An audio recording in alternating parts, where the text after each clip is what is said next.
ایک خط لکھا تھا امام ربانی رحمۃ اللہ نے یہ ملا عبدالواحد لاہوری کی طرف، آتے ہیں یہ خوش نصیب حضرات میں سے ہے جنہیں خواجہ محمد باقی باللہ نے امام ربانی کی خدمت میں برائے تربیت بھیجا تھا۔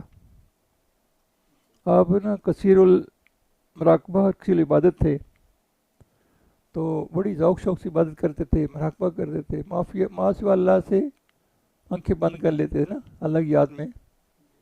اللہ، ایک روز آپ نے ذوق و کیف کی حالت میں اپنے ایک پیر بھائی سے پوچھا کہ کیا جنت میں نماز ہوگی؟ انہوں نے جواب دیا وہاں نماز نہیں ہے، کیونکہ وہ تو دار جزا ہے، دار عمل تو نہیں ہے۔ آپ نے نکالی اور رو پڑے، ٹھنڈی ٹھنڈی یعنی نکلی، رو پڑے، فرمایا جہاں بے نیاز ذات کی عبادت بندگی نہیں ہے وہاں زندگی کس طرح گزرے گی؟ اب تو لوگ نماز سے جان چھڑاتے ہیں۔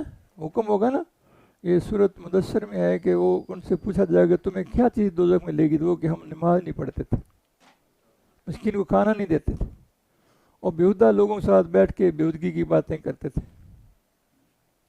یعنی نماز نہ پڑھنا کتنی بڑی نوست ہے۔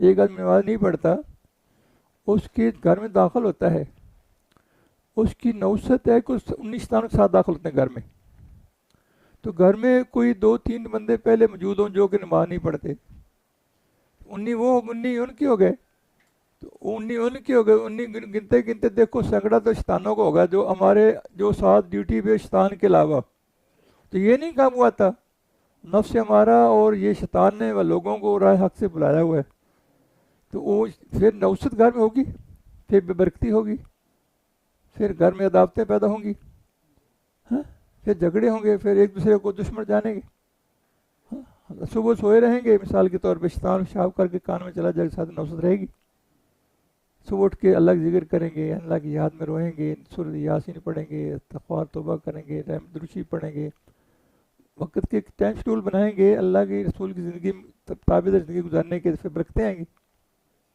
زندگی کے ساتھ تو گزرے جا رہے ہیں، یہ تو ختم نہیں ہونے، انہی سے ہم نے آخرت کمانی ہے، ورنہ ڈوری سانٹ ٹوٹ جانی ہے، پھر جگہ عمل کی جگہ تو رہ نہیں جانی،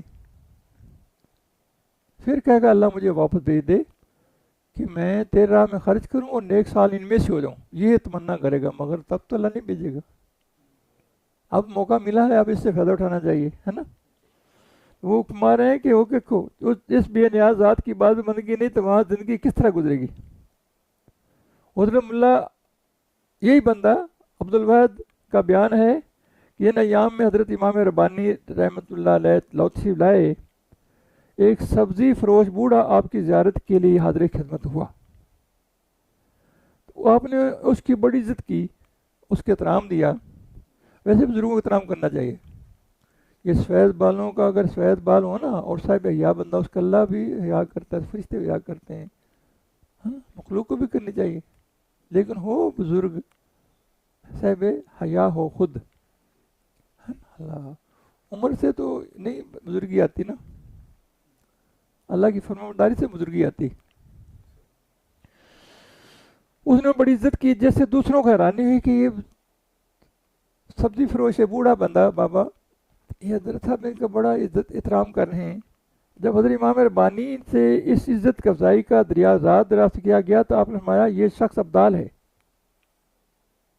اللہ، زندۃ المقامات سے یہ حوالہ دیا گیا نا اس کا، اور امام صاحب نے اپنے مکتوب میں لکھا، اللہ اکبر،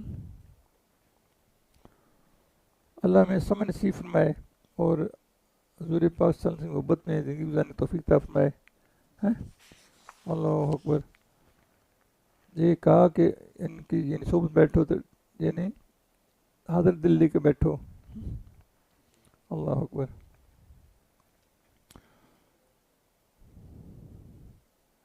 حدیث شریف میں وارد ہے کہ تم میں سے اس وقت تک ہرگز کوئی بھی مومن نہیں ہوگا جب تک لوگ اسے دیوانہ نہ کہیں،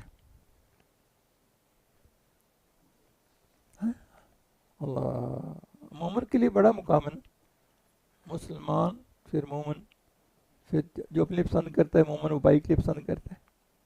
مومن کی تعلیم یہ بھی آتا ہے کہ وہ اب ہر جان سے، اپنی مال سے، اولاد سے، کاروبار سے، بغاوت سے، ہر چیز سے، والدین سے سب سے بڑھ کے صحبت کرتا ہے نا. یہ حدیث مرگ میں اس وقت مومن ہرگز نہیں ہو سکتے جب تک لوگ اسے دوانہ نہ کہیں. جب دیوانگی آئی تو بندہ زن و فساد کی تدبیر سے فارغ ہو گیا، ادھر ادھر کے تفکرات سے نجات پا گیا. اللہ اکبر. یہ سمجھ سے بہت اونچی بات ہے. جیسے حکم ہے کہ اللہ کا ذکر ایسے کرو لوگ تمہیں مجنون دیوانہ کہیں. یعنی اللہ کی پرواہ کرے نا. ذکر میں اگر اس کو لوگ تانا وانا دیں تو پرواہ نہ کرے، ذکر میں لگا رہے. اور ذکر اللہ کا ایسے کرو کہ منافق تمہیں راکار کہے. یعنی ذکر میں مست ہو جاؤ، خوب شوق سے ذکر کیا کریں. خوش نصیب ہے جو جس کو ذکر کرنے توفیق مل گئی. حضور پاک صلی اللہ علیہ وسلم سے پوچھ، یا رسول اللہ پسندیدہ اللہ کے یہاں پسندیدہ عمل کون سا ہے؟ تو نے فرمایا اللہ کا ذکر. صحابی کہ یا رسول اللہ جہاد سے بھی افضل ہے ذکر. فرمایا اگر جہاد میں تیری یہ تلوار ٹوٹ جائے اور خون اڑے پھر بھی ذکر اللہ کا افضل ہے کہ اللہ بہت بڑا ہے. اللہ بہت بڑا ہے تو اللہ میں ذکر کرنے کی توفیق عطا فرمائے. اللہ اکبر، اللہ اکبر. اللہ جو کچھ ہم پڑھا سنا ہے اس پر عمل کی توفیق عطا فرمائے. اللہ تعالی ہمارے حال پر رحم فرمائے. ہمیں ہدایت دینے کے بعد ہمارے دلوں کو ٹیڑھا نہ کر، ہمیں اپنے پاس رحمت عطا فرما. بے شک تو ہی بے اندازہ عطا فرمانے والا ہے.